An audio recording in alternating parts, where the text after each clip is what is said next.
Vunce Upon a Time by J.otto Seibold and Siobhan Vivian.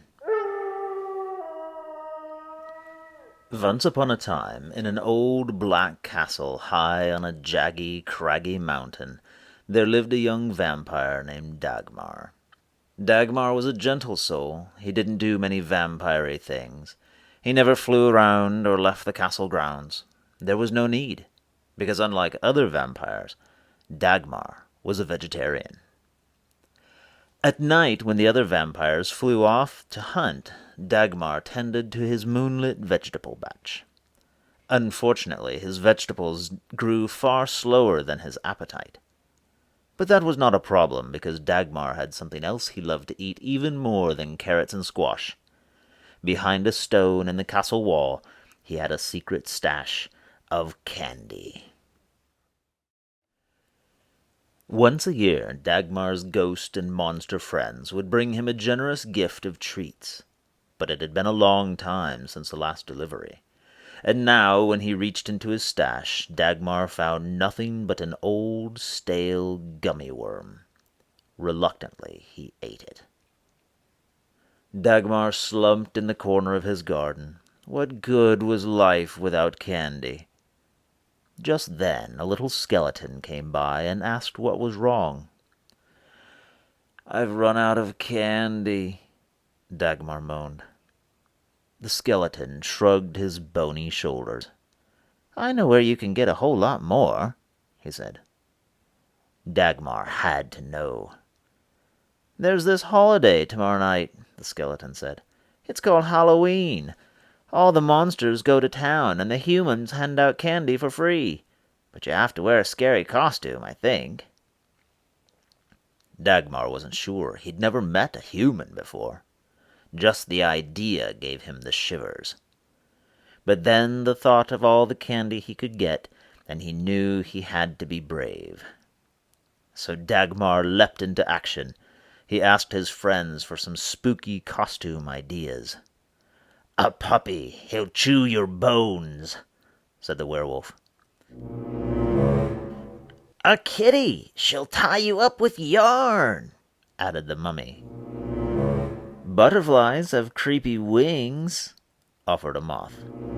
But none seemed right. None were scary enough. There was not much time. Dagmar would have to keep thinking. Dagmar told his parents what he planned to do. They were worried. He was such a sensitive little vamp, so they forbade him to go out on Halloween. Dagmar grew so upset that for the first time since he was a baby, he turned into a bat and flew away. "I'm leaving! Forever!" he yelled. Dagmar soared over the dark, sleepy town. "I'll never get a costume," he fretted. But then inspiration struck. Inside the general store was the thing most frightening to all vampires. Garlic. A garlic costume would prove his courage. Dagmar rushed back to the castle and got to work. A mummy lent him some linen, a spider donated some string, and Dagmar stitched until dawn. There was only a moment to show his parents before sunrise. "Ah!" His parents screamed. They were truly afraid, and proud of their scary son. Reluctantly, they allowed Dagmar to go out on Halloween. "Only one thing," his mother said. "You must keep that frightening costume out of view." So Dagmar hid his creation in the closet and crawled into his coffin for his day's sleep. When he awoke, it would be Halloween night. On the first crow of the vulture, Dagmar jumped up. He quickly brushed his fangs and then sprinted to the closet. But when he opened the door, a blast of giant zombie moths fluttered out. They had eaten his masterpiece. Again Dagmar exploded into a bat and flapped away. "Never to return!" he yelled. Dagmar flew over the town, But it was not quiet like the night before. There were creatures everywhere. Monsters, goblins, even vampires like him. His skeleton friend was wrong. He didn't need a costume after all. Dagmar quickly changed back into vampire form.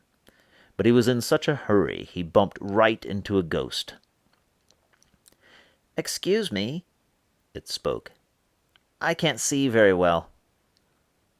"It's okay," Dagmar said. "But could you tell me how to get some candy?" And the ghost did just that. The two went from house to house, saying the magic words. "Trick or treat." Each time, Dagmar followed the lead of his brave, ghostly friend. He hid his face behind his cape and stuck out his hand, shielding himself from any human glimpse.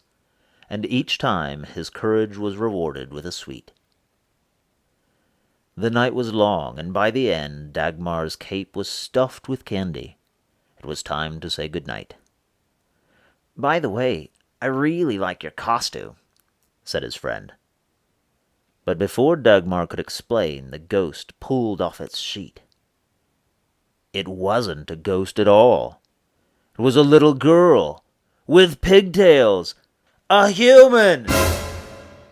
Dagmar let out a howl and ran away as fast as he could, but the human chased him. She shouted his name. Dagmar was about to turn into a bat and fly home when he heard the human cry, "Wait, you're dropping all your candy!" Dagmar looked behind him at the girl, and he saw a trail of treats scattered on the sidewalk. A human wanted to help him? "Oh," Dagmar said. "Thank you." "Why did you scream and run away?" the girl asked. "I thought I saw something scary," Dagmar said. Then he smiled at his new friend. "But I'm not afraid anymore." The girl smiled back, and together they gathered the candy and then said good night.